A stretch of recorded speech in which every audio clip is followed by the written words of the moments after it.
2017년 일어난 포항 지진은 인근 지열발전소가 촉발한 것으로 확인됐는데요.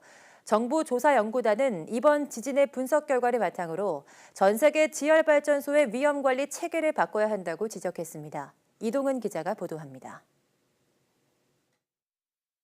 지난 3월 정부조사연구단은 2017년 11월 발생한 5.4 규모의 포항 지진이 인근 지열발전소에 의한 촉발 지진이라고 발표했습니다.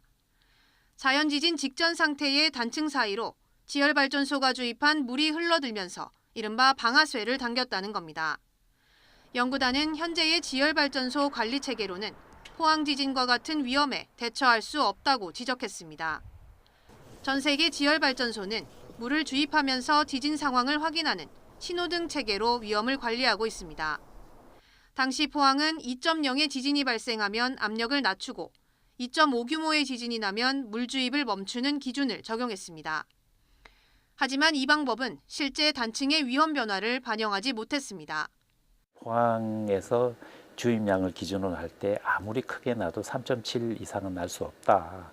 근데 이제 실제로는 이제 5점이 훨씬 넘는 그런 지진이 났기 때문에 실질적으로 포항 지진은 그게 맞지 않다 하는 게 증명이 된 거죠. 물 주입 후 2달 뒤에 지진이 발생한 것도 땅속의 위험도가 끊임없이 변한 증거라고 연구단은 말했습니다.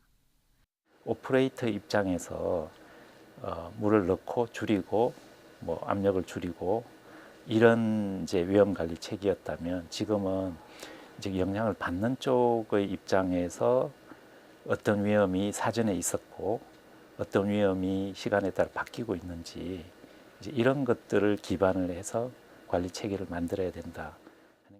연구단은 발전소의 의사결정을 위해 지역 주민들이 참여하는 객관적인 협의체를 구성하는 것도 위험관리 체계에 포함해야 한다고 덧붙였습니다. 또 포항 지진에서 알게 된 내용을 바탕으로 해외 지열발전소에 대한 관리 체계도 바뀌어야 한다고 강조했습니다. YTN 사이언스 이동훈입니다.